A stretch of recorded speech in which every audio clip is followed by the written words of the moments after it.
this is an iHeart podcast. Guaranteed human.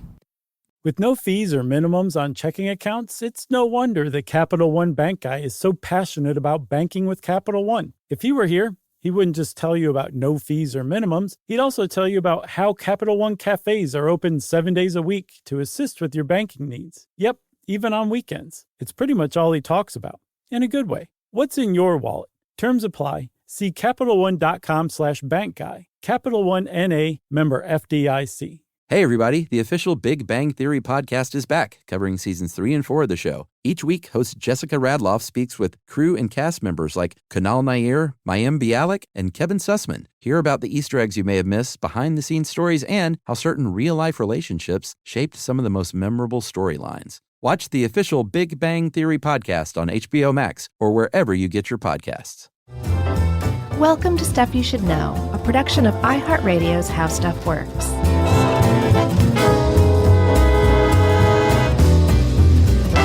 Hey, and welcome to the podcast. I'm Josh Clark, and there's Charles W. Chuck Bryant, and there's Jerry over there, and this is Stuff You Should Know, the artsy edition. It's Jerry Roomtone Rowland. Yeah, I think that's make-believe stuff. Roomtone? Yeah, she might as well be like, let me capture a few fairies in this mason jar first. I think it's the same thing. We may need those in the final edit.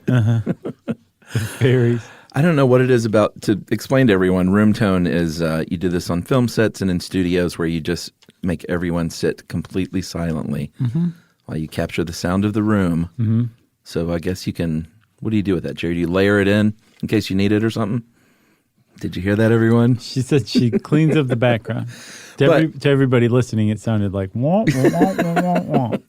There's something about it, though. It's like being in church and getting the giggles. Like it's really hard, especially on a film set when there's like 50 people standing around, being completely silent, no one farting. I suspect it's strictly a power trip. You think so? By the person calling for room tone. That's what I think. I'm going to start doing that at my house when things get out of hand. Room tone! Right, exactly. See if that works. Don't make me bust out the room tone on you. Well, since we're none talking of that about, has to do with this. No. I was going to say, since we're talking about room tone, obviously the topic today is MC Escher, who is well known for going berserk anytime someone asked him to be quiet for room tone.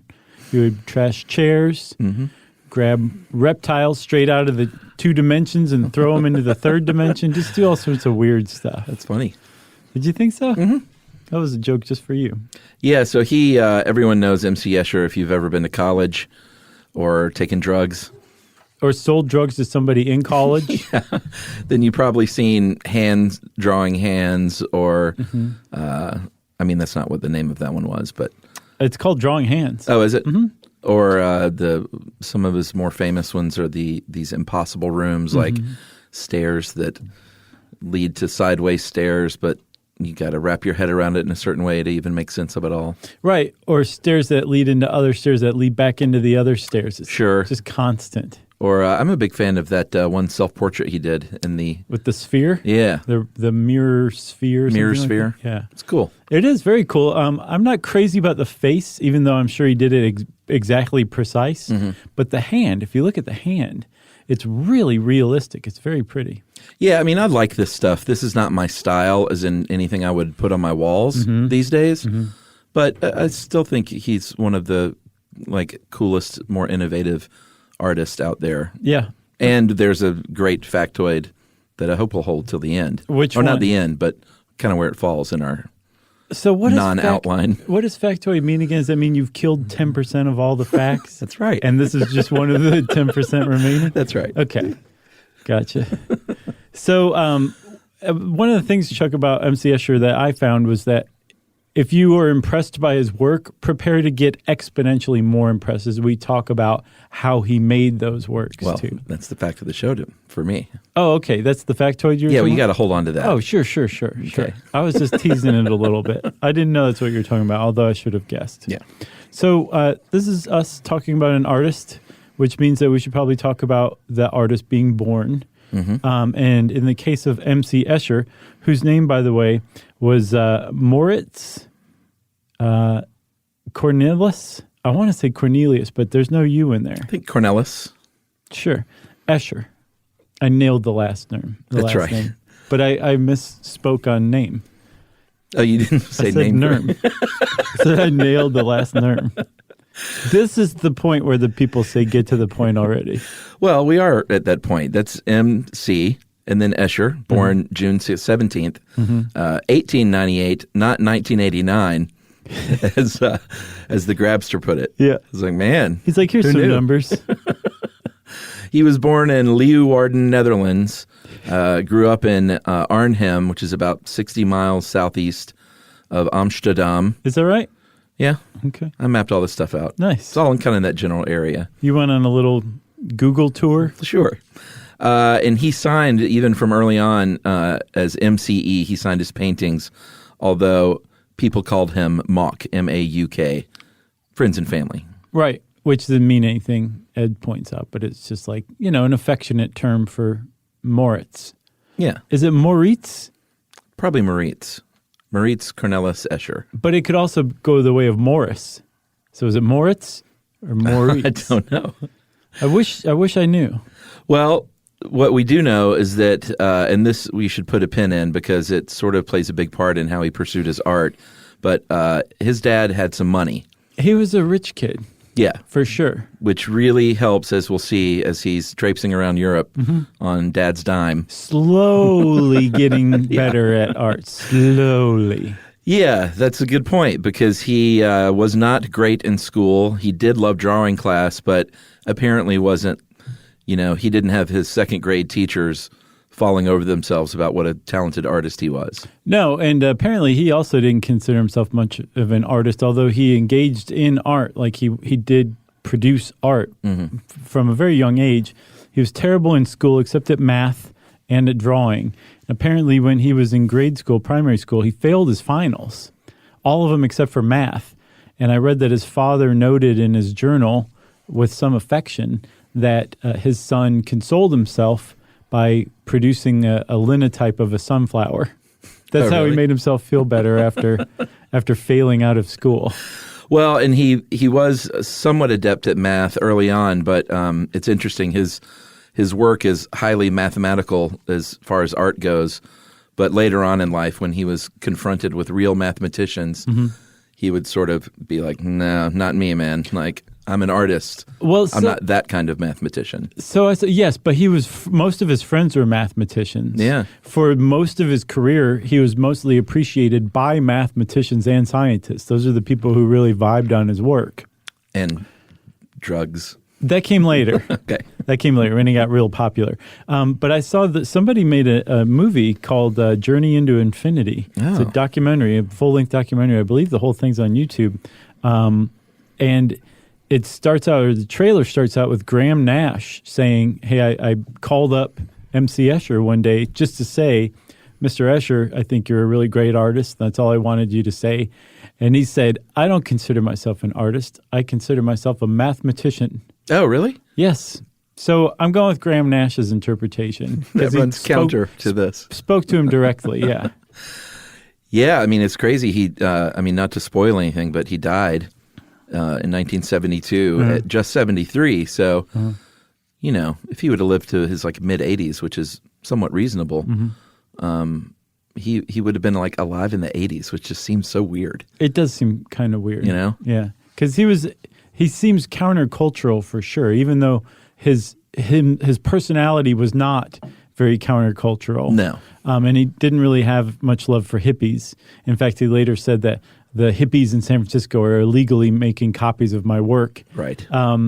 He didn't exactly follow, the normal usual beat throughout his lifetime. And he was a mathematician. He was a bit of a square, but he was also a very imaginative square. That's right. I was trying to make a square joke, but it's not coming to me. Remember that show, Square Peg, Square? Yeah. Square, pegs. Sarah Jessica Parker. Was she in that? Mm-hmm. She was also in Girls Just Want to Have Fun. That's right. Yeah. And I'm going to see her on Broadway next spring. Really? Yeah, she and her husband are co-starring in Plaza Suite, Neil Simon's Plaza Suite. Very nice. Very excited about that. I'll bet.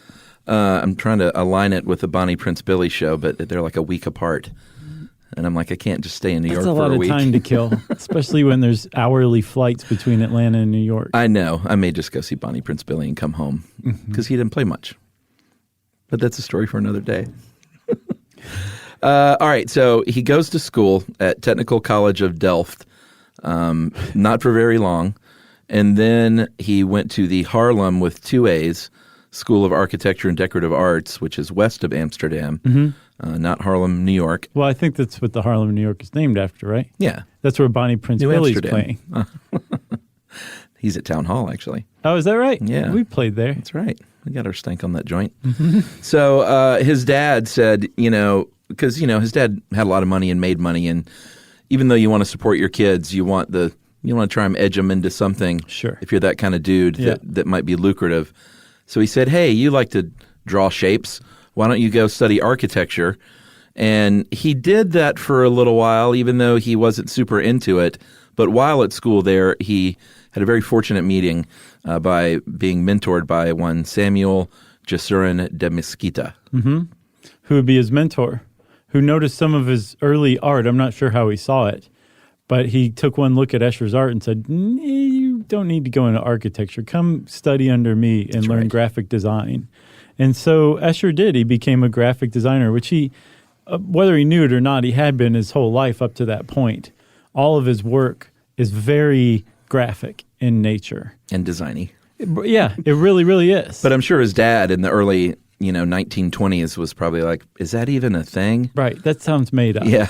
But his dad also, I don't know if you said or not, was a civil engineer. So, of course, he would be like, you draw, you just go do architecture. Right. That's what I know. Civil engineering, and there's architects in the world. Just go do the other thing that I don't do. And he probably thought graphic design just meant like, you got to make signs.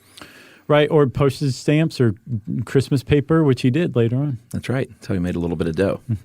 So in the early 1920s, he started on his sort of rich kid journey, traveling around Europe on his dad's dime. On a gap year that was really, really long. Very long.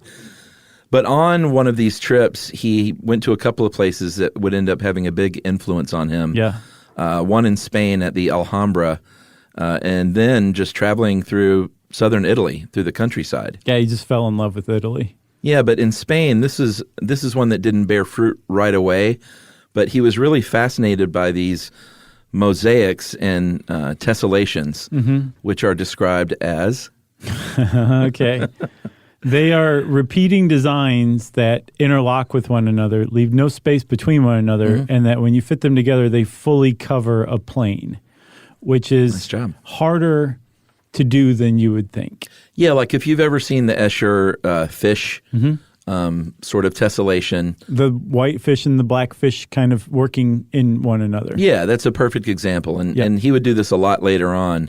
If you've ever played Cubert, Yeah, those cubes are tessellations. sure. A certain kind. Yep. But he got really into this, even though it wasn't like right away that he started doing these things. That sort of came a little bit later. But what he did do was started drawing the Italian countryside because he loved it. Loved it. I mean, like he went to Italy and was like, this is my home. Yeah. And he was quoted at one point in time as saying, like, he never wanted to become an Italian among Italians. Yeah. He liked being a stranger, but he loved Italy. Yeah, which is an interesting thing to say. I'm not exactly sure what it means. I think what he was saying was he likes being a visitor to Italy rather than... There's a certain amount of responsibility that comes with being one of us. You know what I mean? Sure. Whereas if you can be like that guy over there who we'll accept him, we're not going to throw rocks at him every time we see him or anything like that, and we'll take his money and maybe even say hi to him or whatever. But we'll leave him alone. We won't include him in our expectations of what it means to be a local. Gotcha. That's what I think he was after. Clearly, I can identify with that.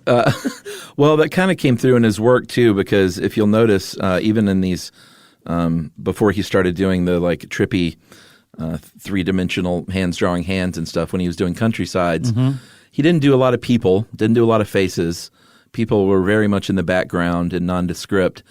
But even when you look at these, when you say Italian still lifes of countrysides, what came to mind for me were these beautiful, lush, colorful recreations of a countryside. Nope.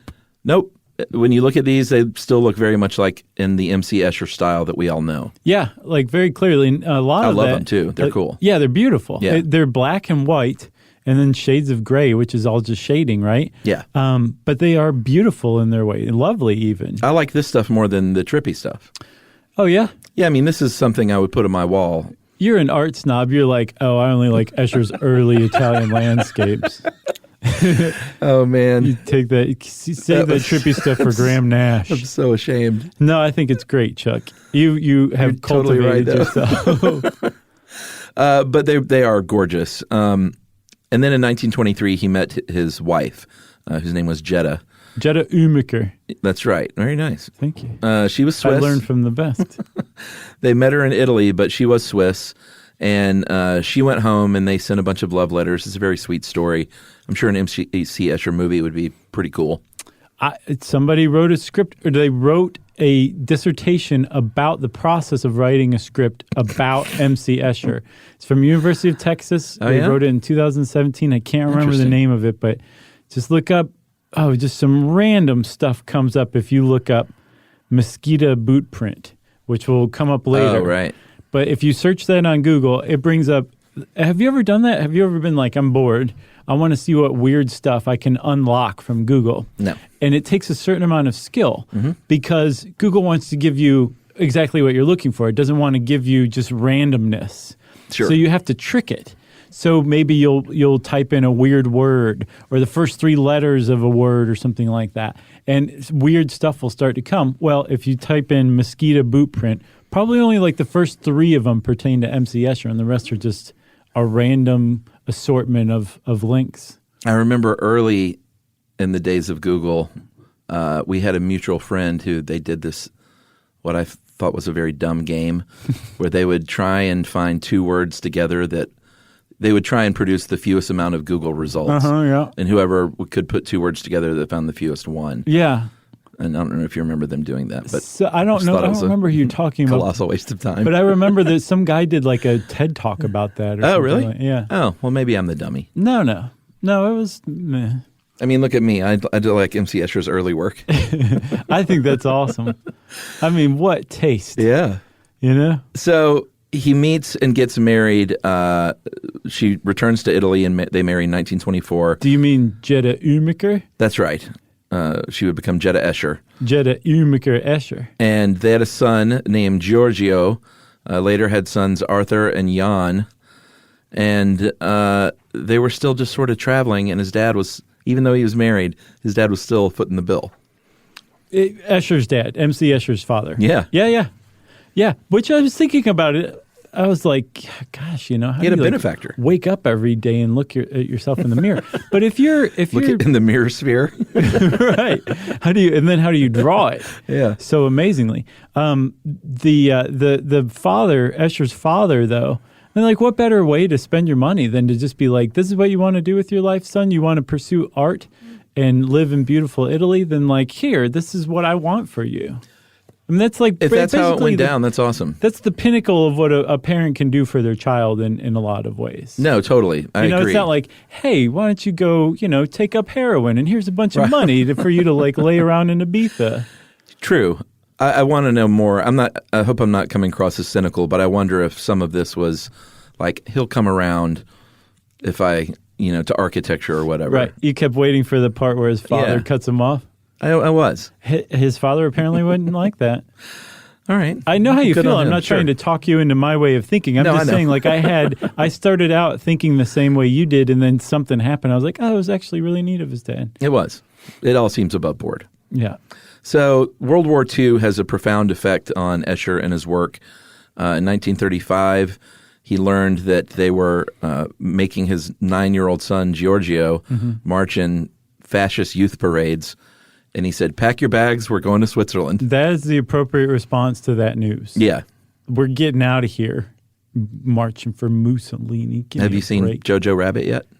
No. Is it good? It's Is great. it as good as it looks? It's great. Oh, I can't wait. It's great. I Everything can't about wait it to is see great. it. Do I need to see it in theater? It doesn't seem like one I have to see in the theater. No, I mean, it's always fun to laugh with a big group of people, although Sure. by now it's probably thinned out. Yeah. And I was laughing a lot, and people weren't laughing. Oh, I like that. Kind of one of those deals. Yeah. I mean, it's a movie about a kid having Hitler as an imaginary friend, so... Don't tell me that. I didn't know that. I had no idea. Hitler's on the poster. I know, but I didn't know he was an imaginary friend. Oh, get out of my brain. Sorry. That really doesn't spoil anything. Okay. It's like, don't tell me anything else. That's not else. some big reveal. So they go to Switzerland. All apologies. It's all right. I'll let It's it really slide. not a big deal. As long as it's not a big spoiler. No, of course not. Okay.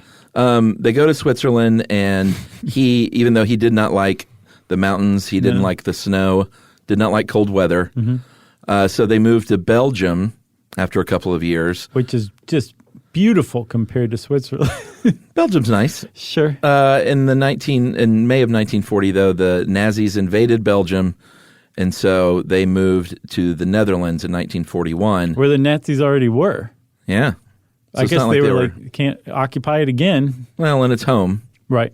And they settled in Baarn, which is about 23 miles southeast of Amsterdam. I don't know if that's how you're supposed to say it. Baarn. Right.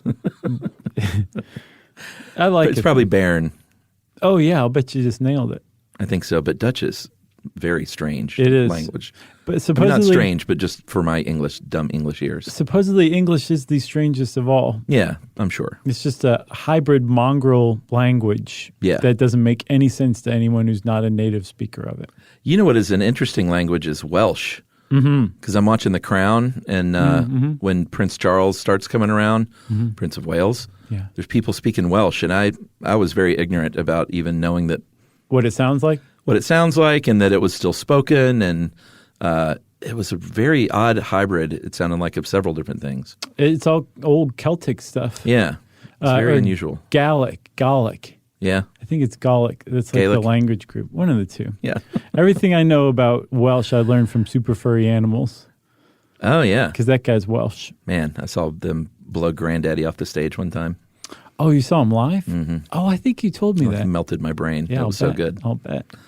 So they're traveling around still, even though they're settled in Bern. And they go back to Alhambra in Spain, which I don't even think we said what that is. No, it's a 13th century Moorish castle from when the Moors conquered Spain. It's beautiful. It is very beautiful, and they built it in the Moorish style, and then it was eventually like taken over by the Christian like royalty that explored the New World and all that stuff. Yeah. But this castle was done in these tiles that are renowned for being some of the most beautiful geometric like Islamic patterns you've ever seen in your life. Yeah. And they got to Escher. He'd seen him before, but it was, I guess he was like, oh, that's kind of cool. Right. But the second trip that he went back with after they moved from Switzerland, I think, to Belgium, or maybe to Switzerland, that's when he was like, I am obsessed with these now. Yeah. These tessellations. Started drawing them. Jetta did too. It says that they worked together. So I didn't know that she was an artist. I didn't either. But they, World War II comes back around. Well, not comes back around. It never left. Let's be honest. But Spain would devolve into civil war, and so this meant that he was kind of stuck in outside of Amsterdam for a little while longer. Yeah, he wasn't doing as much traveling. No, he was in the Netherlands, and he rekindled his friendship with Mosquita, his old mentor. Who had stayed in Netherlands this whole time. And Mosquita was Jewish, and he was taken away by the Nazis eventually. He was killed at Auschwitz, I believe, with his wife. Terrible. And their son was also killed at another concentration camp by the Nazis. And this really got to Escher. Yeah. Like, this is one of his dear friends, and he had a sketch of Mosquita's. When he went to his house to visit Mosquita, he found the door was open and they weren't there, and they'd clearly been taken by the Nazis. And one of the pieces of artwork that he gathered together to preserve was a sketch of Mosquita's that had a Nazi boot print on it. And that's what you were referenced earlier with your Google search. Mosquita boot print. Was there a picture of it? No, I couldn't find anything aside from the fact that it was a sketch. Not that it was a sketch of what or anything like that, just that there was a sketch of Mosquita's that had bore a boot print. And that Escher hung on to this his entire life. It was very important to him. And he was not a very flowery, like passionate man or anything like that. I get the impression that he, and this is Escher I'm talking about, that he internalized a lot of stuff. And I think that him holding on to that piece of art was probably more significant than even it appears on the outside. Yeah, and supposedly hid some people from a Jewish family during the Nazi occupation years, and also during those same years did not exhibit or release any prints. Wait a minute. I think you just said hid some people from a Jewish family. Or did you say hid some members of a Jewish family? Well, members of a Jewish family. But you said from, I think. Yeah, I mean, like they were from a Jewish family. And he hid them. Gotcha. He didn't hide them from the family. Right. Yeah. Don't tell a Jewish family that you're hiding over here. No, that would have been weird. So maybe we should take a break now. Oh, I think it's unraveled. Sort to the through point. who the good guys are. Yeah. All right.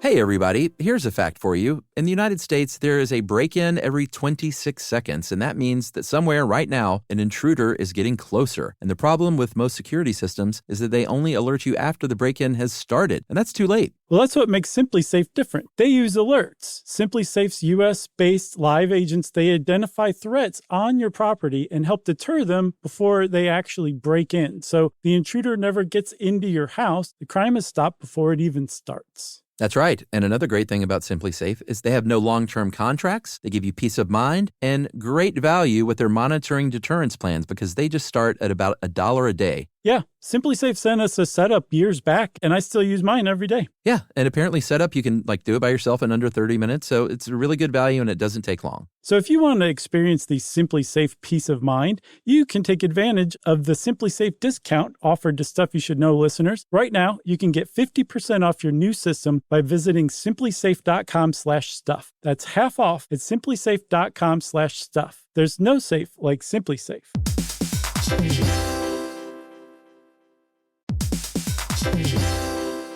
Work can be a little weird. One minute you're in a meeting that could have been an email. The next you're trying to decode corporate jargon that somehow means nothing. And don't even get us started on the quick sync that turns into a 45-minute deep dive. Yeah, well, the truth is figuring out your career isn't always straightforward. Whether you're trying to grow, pivot, or just stay relevant, it can feel like you're navigating it all on your own. Well, that's where LinkedIn comes in. That's right. LinkedIn can help you grow your career, helping you confidently navigate your path with insights, ideas, and inspiration from your professional community. You can stay up to date with the latest trends in your field, connect with people who get it, and discover opportunities tailored to your goals, your experience, and what actually matters to you. Whether you're looking for something new or just trying to grow where you are, LinkedIn gives you the tools and connections to move forward with confidence. Because LinkedIn is the network that works for you. Visit linkedin.com/knowstuff to learn more.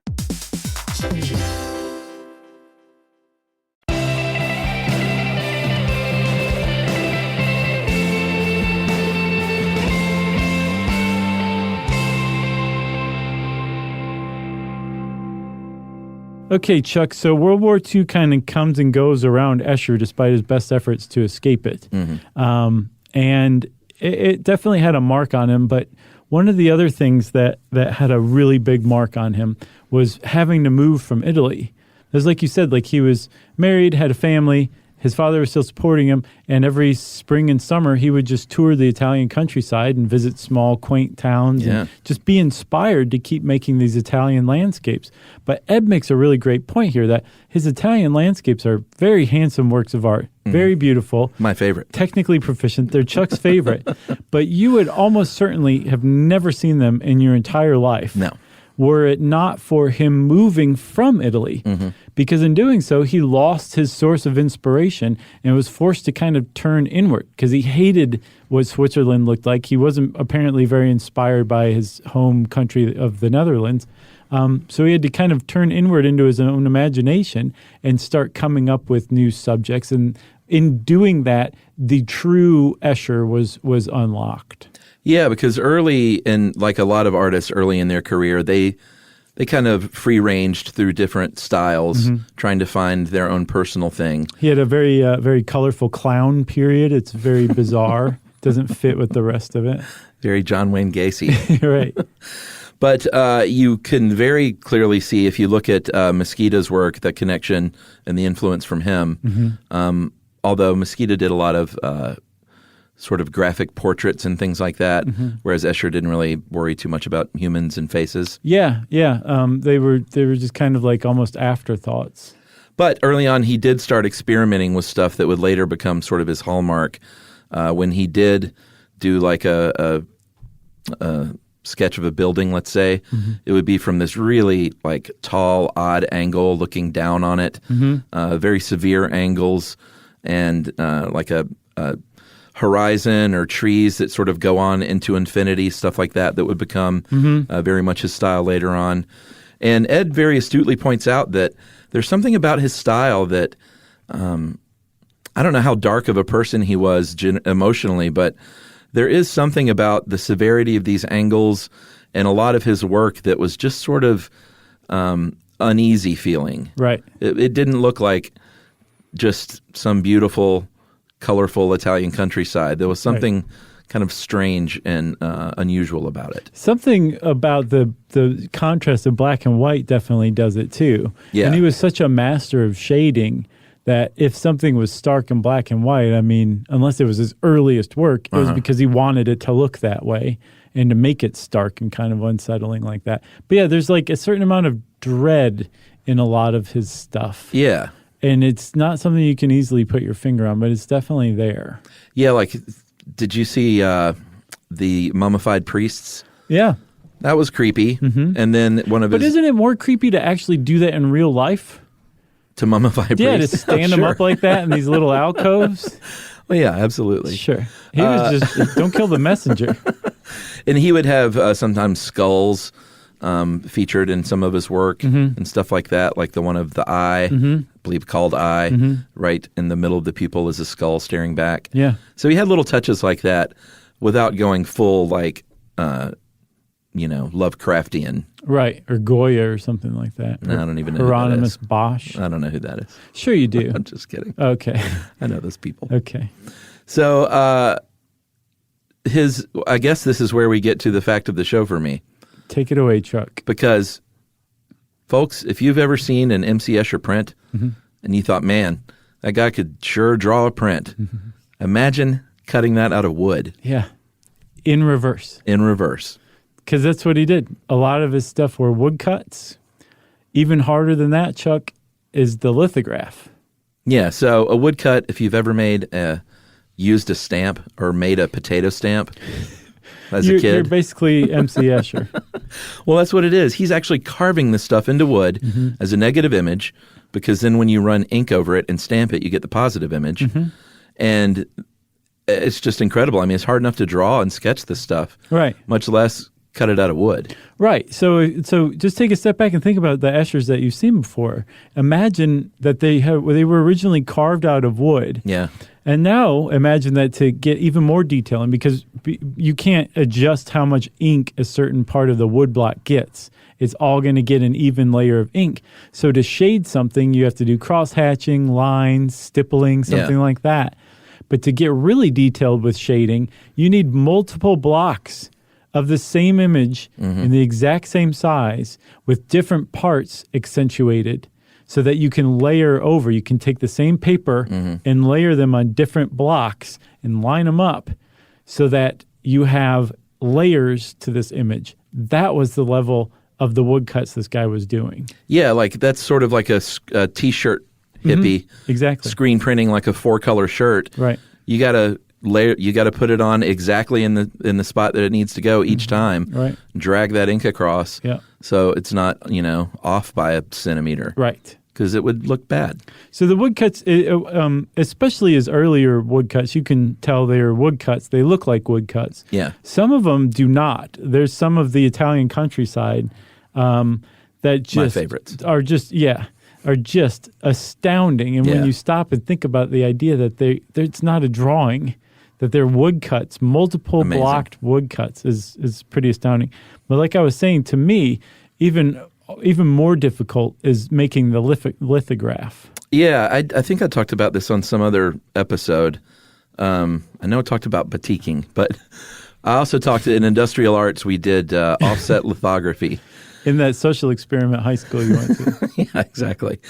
We did offset lithography, which basically, I mean, that's the process today. I mean, that's how they make newspapers, posters, books, maps, kind of everything is with offset lithography. It was in... You remember?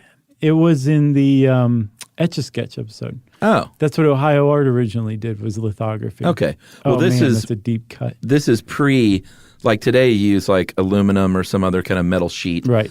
And these emulsions and chemicals. Back then, it was drawn onto limestone, a flat slab of limestone with a grease pencil, and then use a chemical treatment on the areas that basically water and ink don't mix. It's sort of all built on that principle. Right. So the areas where you have written in grease do not hold that ink. Or is it the other way around? No, I think they don't hold the ink. Yeah. Again, what you're doing is creating a negative image, just like the woodcut, essentially. Right. So you've got this attraction and repulsion interplay between ink, water, and grease. Right. And when you put it all together on limestone, it makes these extremely subtle gradients of shading that are kind of like a hallmark of some of Escher's more well-known works. Yeah. Like the hands drawing hands, right?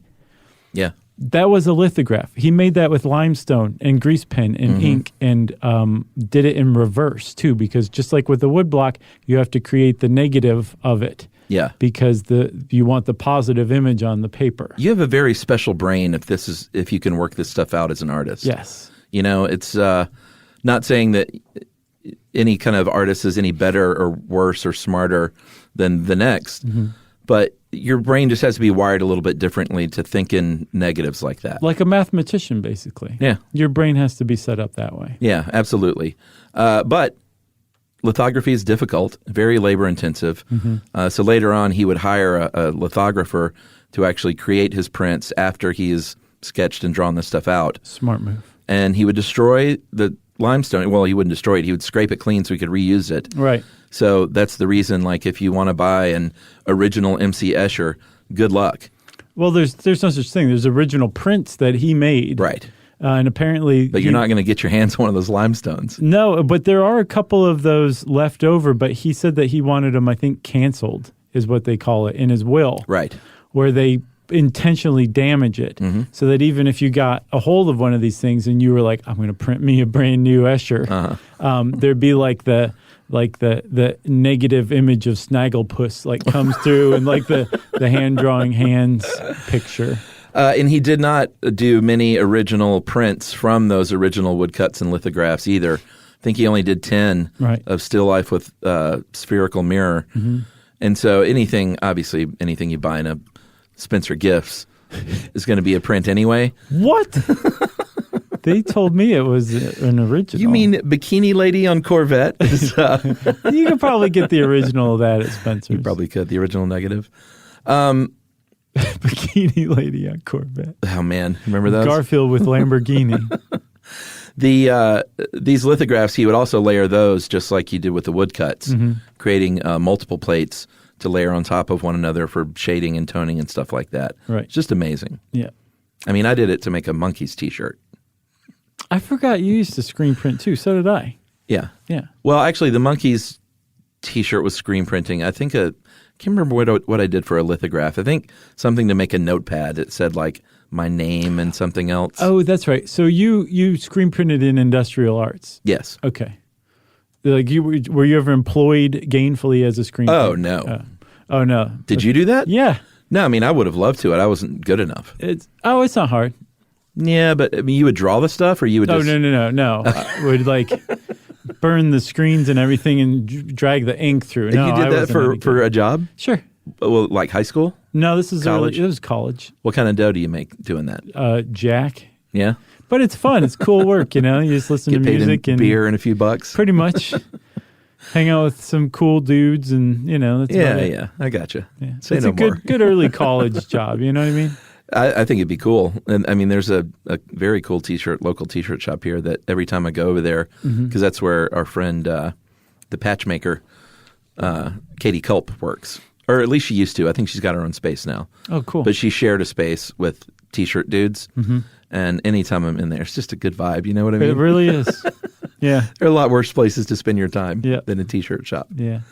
So, another thing we should point out is that he did do color occasionally, but color was a whole different. You had to do a separate stone for each color. Right. So that's why a lot of his stuff ended up in black and white. Right. Aside from the fact that he liked it as well. Yeah, he seemed to be very pleased with black and white in general. Yeah. Yeah. I'm not saying he was lazy.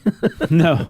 But let's take a step back here for a second and examine the idea that you thought MC Escher was a pretty amazing artist when you just imagined that he was sitting in his studio drawing all of this stuff with a pencil. Yeah. Now, really let it sink in that he carved these things in reverse out of wood. Or limestone. Yeah. And then used these crazy techniques to make these extraordinarily detailed, incredibly precise and technical works of art. It's amazing. It really is amazing. Truly astounding. And like you said, there are a few of those stones and wood blocks that are owned by the MC Escher Foundation. Snagglepuss on every single one of them. And apparently they will display them occasionally along with his works. Right, which I imagine seeing that and then looking at the work of art and then going back and looking at that limestone and then looking at the work of art, it really kind of sinks in like, oh my. Yeah, I'd love to see an exhibition of his stuff. Me too. They've picked up in recent years. Have they? Mm-hmm. Yeah, it seems like he's being more appreciated as a truly great artist and less college dorm wall material. Yep. In 2011, the record for highest overall attendance in the world, out of all the museums in the world that year, was at the Centro Cultural Banco de Brazil, which held their Magical World of Escher exhibit. Oh, wow. 570,000 visitors, about 10,000 a day. Holy cow. Yep. So if you think lithography and woodcutting sounds difficult, we'll talk a minute about mezzotint. That is sort of like woodcutting, except you're using a sheet of copper that starts out as a rough surface and then use these little tools to smooth out things that are going to be the image, applying that ink and then wiping it off. Right. So the places you smooth out are don't have ink. The ones that are going to be white on the paper or blank on the paper, right? It's the rough edges that hold the ink. So you cover the whole thing with ink, wipe it down, the smooth parts come clean. The rough stuff has the ink, and you can use this like this isn't like, oh look, I made an X. Right. This is like incredibly fine stippling is possible with these copper plates and all this and a mezzotint. And the eye that you were talking about, the one with the skull, if you go back and look at that, that was a mezzotint. Yeah, so was Dewdrop. Yeah. Very detailed cupped leaf showing a single drop of dew inside it with all kinds of cool reflections. But Escher called this the black art. He only made 8 of these because it is a real undertaking. And I think he did a handful of them and then moved on to the far easier woodcutting. Right, right. He's like, oh, I came back, baby. All right, well, we'll take a break, and then we'll come back and pick up with his life story again, which is, I believe we left off in what? End of World War II? Sounds right. All right.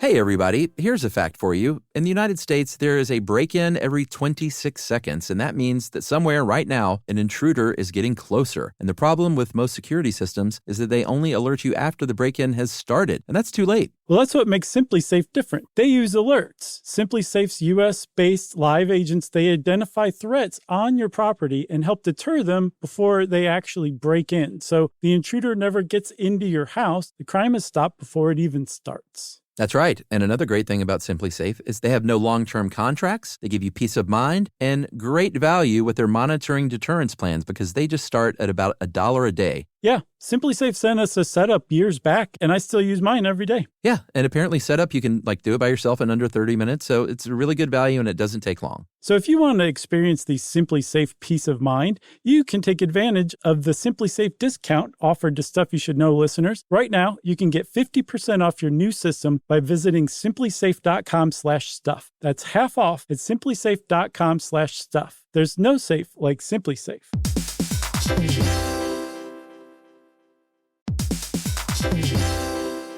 Work can be a little weird. One minute you're in a meeting that could have been an email. The next you're trying to decode corporate jargon that somehow means nothing. And don't even get us started on the quick sync that turns into a 45-minute deep dive. Yeah, well, the truth is figuring out your career isn't always straightforward. Whether you're trying to grow, pivot, or just stay relevant, it can feel like you're navigating it all on your own. Well, that's where LinkedIn comes in. That's right. LinkedIn can help you grow your career, helping you confidently navigate your path with insights, ideas, and inspiration from your professional community. You can stay up to date with the latest trends in your field, connect with people who get it, and discover opportunities tailored to your goals, your experience, and what actually matters to you. Whether you're looking for something new or just trying to grow where you are, LinkedIn gives you the tools and connections to move forward with confidence. Because LinkedIn is the network that works for you. Visit linkedin.com/knowstuff to learn more.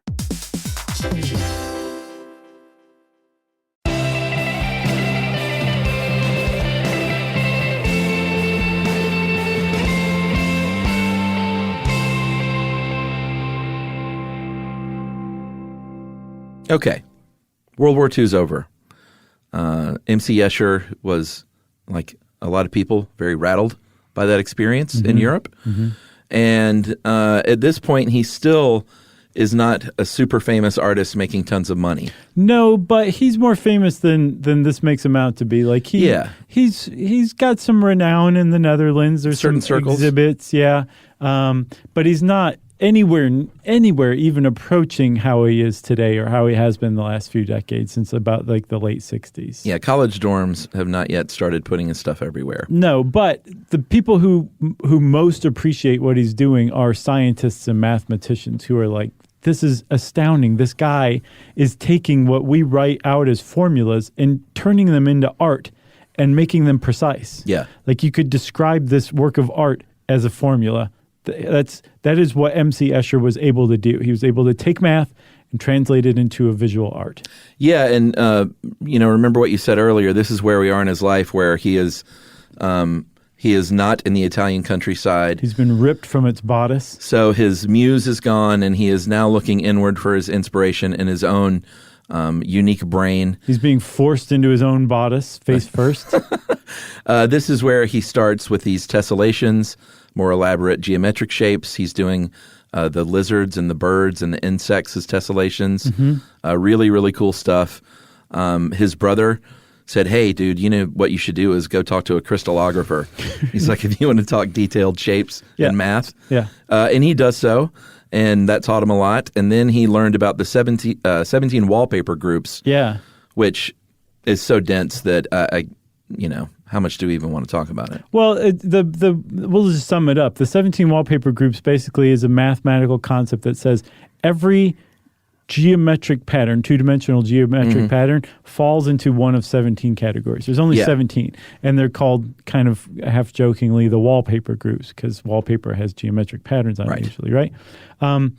Escher couldn't understand it mathematically. Yeah, it was proved out twice independently. That there are 17 wallpaper groups? Yeah, the mathematical proof. One of the things that's interesting, Chuck, is the Alhambra apparently is the only place in the world that contains all 17 geometric wallpaper patterns. Within its walls? That's pretty cool. Yeah. So, of course, this would appeal to Escher, but he didn't understand. He couldn't sit down and explain, like we can, what the 17 wallpaper groups are or what they mean mathematically. Right. But he understood them intuitively.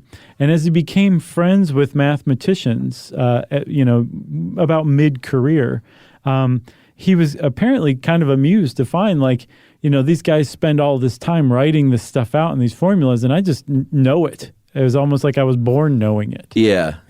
I mean, I guess he was real cocky. Yeah. He wasn't really, though. I'm just kidding. And I didn't get the idea either that he was like, take your math and shove it.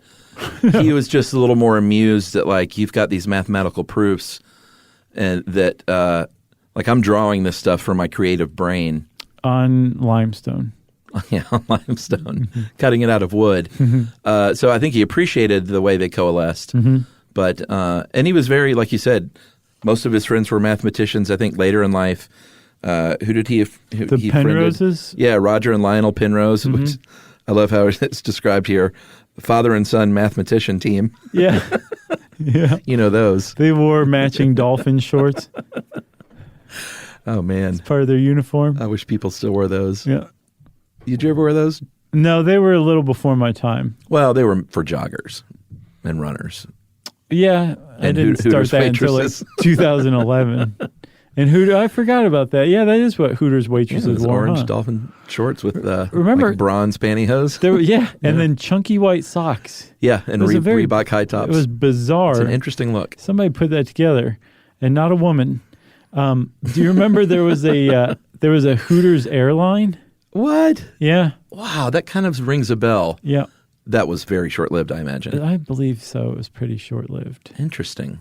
I guess, yeah. So you would get asked, like, what kind of drink and what style of chicken wing do you want I guess. on I every bet they flight? did serve chicken wings on those. Of things. course.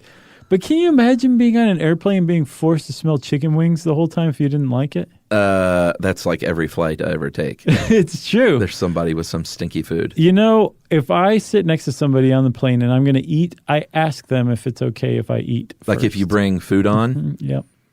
I don't bring food onto a flight. Sometimes, dude, you just have to. Yeah. It's a long flight, and Sure, I'm not gonna- they I'm run not- out of turkey wraps like in the first half a second. So you just pull out your what? My Kung Pao. Out of your pocket? You had just in case they're out of turkey wraps? Not even in a container, it's just in my pocket. Oh, goodness. So I thought this part was sort of amusing, how orderly he always was with his art. And he tried to get into chaos a bit in this one work, Contrast, parentheses, Order and Chaos, parentheses, wherein he went and dug up a bunch of trash and said, I will draw chaos. And it ended up being, if you go and look at it, there's like a broken bottle, a broken eggshell, an open sardine tin, a broken clay pipe, and some other refuse drawn to like perfect, or I guess woodcutter, lithographed with perfect, beautiful precision. Right. That was chaos, Yeah. his interpretation of it. He just couldn't do it. He was very much preoccupied with chaos. He has a very famous quote, probably his most famous quote, "We adore chaos because we love to produce order." And he's like, by we, I mean me, Yeah, I was about to MC say. Escher. Sounded very much like an I statement. But he was very much into geometry and precision and clean lines and all that. Yeah, and also as his career would progress, these repeating patterns on a finite space.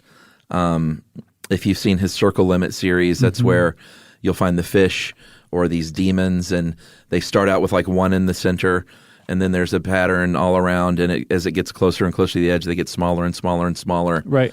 And you can just sort of imagine that there is no end Right. to these shapes. That they're just going infinitely around this sphere. Yeah. Perfectly. But again, you have to stop and remind yourself this is a two-dimensional image I'm looking at. Right. And then secondly, this is cut out of wood. But yeah, he apparently made a three-dimensional wood carving of his Circle Limit series later on in life, and I'll bet that's spectacular to see too. He made a what? A three-dimensional wood carving Oh, of it, interesting. basically proving that his two-dimensional drawing was accurate Yeah. because he made it in the 3 dimensions. That's awesome. Yeah, it's pretty. He was just showing off toward the end there. I like Reptiles, Yeah, that's a good one. aside from his early countryside work, that is far superior. The tessellation of the lizards and reptiles is really neat. That's the one that has the lizards being like crawling off of the page as a drawn image, circling around, walking over some books, and then crawling back over onto the page as a drawn image. Yeah, Very neat. it's a lot like the hands drawing or drawing hands one, kind of, where the hands are Yeah. drawing themselves or one another, but they're also three-dimensional too. And that actually kind of jibes with another quote he had that I think really sums that style of art up. He said, "The flat shape irritates me, I feel as if I were shouting to my figures, "You are too fictitious for me. You just lie there, static and frozen together. Do something. Come out of there and show me what you are capable of." And he would shout it just like that. And then Jetta would back out of the room slowly. Right. Okay, dear, here's your tea. Yeah. And that sort of brings us to, with the reptiles, we need to talk a little bit about illusion, because it started sort of early on. He was preoccupied with illusion, whether it was like these lizards coming off the page or still life in street, which is a tabletop that blends into a street scene. That's a neat one. Yeah, it's really cool. I like that one too.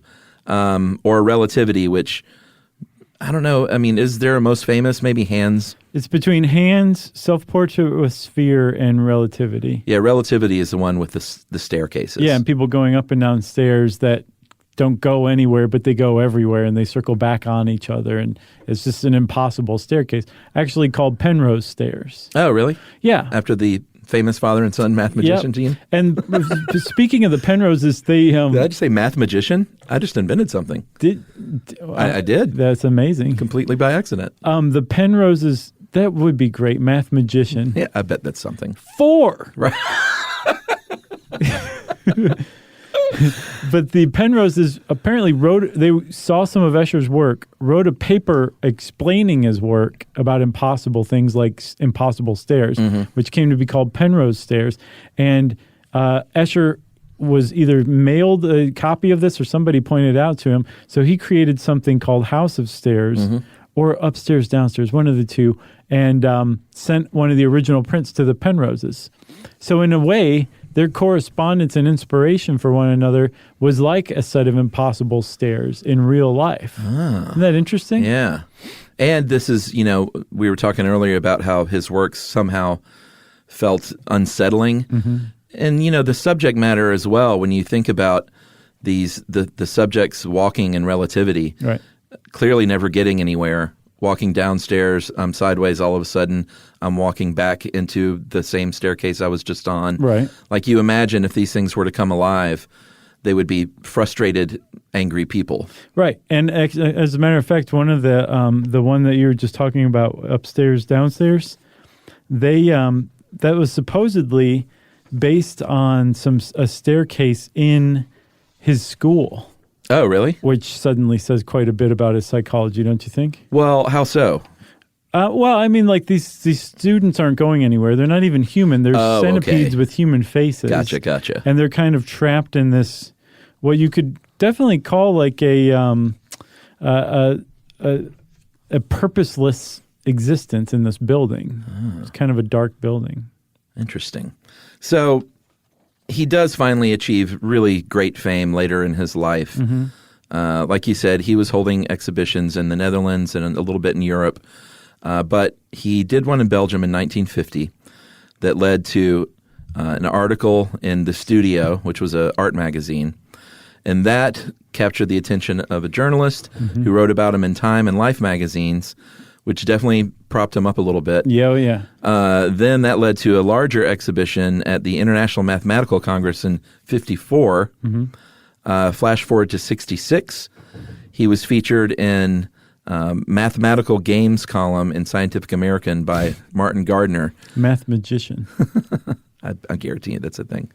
And that increased and this was 66, so it was kind of the perfect timing with the hippies and the drugs and the counterculture. Right. And I guess, who was it, Graham Nash? Graham Nash. Mick Jagger sent him a fan letter. Nice. And made the mistake of calling him by his first name. Oh, really? Which Escher did not appreciate. Stanley Kubrick tried to recruit him to make 2001: A Space Odyssey a fourth dimensional film. There's this interesting article called The Impossible World of MC Escher that Stephen Poole wrote in The Guardian that has a lot of that stuff in it. But he was kind of like, no, I'm good over here with my mathematician friends. Well, once he was featured in Scientific American, that led to the big daddy of them all. He got featured in Rolling Stone. And then after that, it was all over. He was huge. Yeah. Dorm room huge. 448 works. Yeah. Then this doesn't count all the sketches and drafts. These are like the actual final works. Right. And like we said earlier, he died in 1972 of cancer at the age of 73. And I tried to find more about his family, but there's not a lot out there, like his sons and whether or not I guess his grandkids would be contemporaries of ours. Yeah, I don't know. Like, he was born in 1899. Well, great-grandkids maybe. Yeah, okay. I guess if his kids were born in the 1920s, yeah, contemporaries of our parents maybe. Sure. The oldsters. Yeah. Boomers. Hey, boomer. Okay, boomer. Okay, boomer. Hey, boomer. I can't even get that right. In that Journey to Infinity movie, apparently all 3 of his children appear in it. Oh, really? So if you want to know more about them, go watch that. I saw one picture of him where he looked a lot like our old colleague John Fuller when John had a beard. Oh, yeah, he did, didn't he? Looked a little bit like him. Yeah. Was not expecting that. Yep. So there's MC Escher. That's right. Speaking of not expecting that, Bikini Babe on Corvette. Sure. And Hooters Airline made appearances in the MC Escher one. I just want to point out. If you want to know more about any of those things, go on to the internet and start searching. And since I said that, it's time for listener mail. Hey guys, I've been listening to your show since 2011. I've even seen you on your first amazing show in Chicago and had to wait a whole year to hear that on the podcast. Oh, yeah. That's how it works. Sure. You know? Sorry. It's not even guaranteed that it's going to be the show you saw. Yeah, a lot of podcasts put out just tons and tons of live shows. We don't do that. No. Yeah, and I honestly think the live shows are a little better in person. I don't think they make, as a fan of other podcasts, I don't think they make for the best just regular content. I think most people think that. But we just, so that's why we only put out the one. Right. So back to the letter. This show is so great, I would even save high-interest episodes for my son to listen to over the years. Nice. You were one of the few people that can keep his attention. I never thought I would write, but as a science teacher, you said something recently that is so true. Some of the best science websites are children's science websites. Man. Or if a definition is too difficult, I always tell people to look up a child's definition for that word. Mm-hmm. Really good tip, guys. Thanks for sharing that. Thanks for all your work. And now I will have to figure out what to do now that I am finally caught up. Keep up the great work. And that is from Jenny with an I. Thanks, Jenny with an I. Hopefully you dot the I with the heart. Maybe with a little reflection on the side of the heart. You remember that one? 2 curved lines, topped and I guess bottomed with a straight line. I think I know what you're talking about. Here, I'll show you. Oh, boy. Since we just... Oh, sure. That. Yeah. It almost looks like a bent Roman numeral 2. Inside the heart. That's the reflection of light. That's where the light's coming from. It's beautiful. Thank you. That's an Escher reference. I'll treasure that. Well, you're welcome, Chuck. I wasn't going to give it to you, but now I have to. Just sign it first. If you want to get in touch with us, you can go on to stuffyoushouldknow.com and look for our social links there. And you can also send us an email like Jenny with an I did. You can send it to stuffpodcast@iheartradio.com.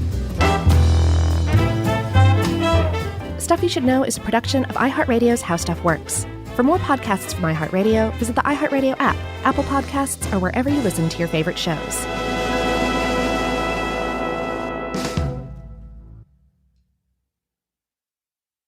There's a difference between liking a house and actually getting it. Redfin is built to make up that difference and close the gap between finding and owning the home for you. Redfin agents close twice as many deals as other agents. So when you find a home you love, you're not a step behind when it comes to making an offer. That means less watching great homes disappear and more focus on the one you'll call home. Redfin helps turn saved listings into real addresses. Get started at redfin.com. Own the dream.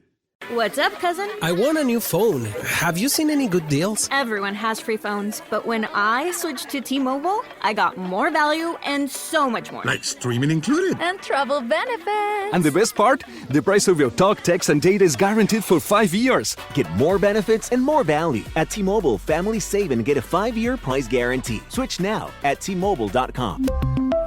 Qualifying plan requires price guarantee on talk, text, and data. Exclusions like taxes and fees apply. See T-Mobile.com. This is an iHeart podcast. Guaranteed human.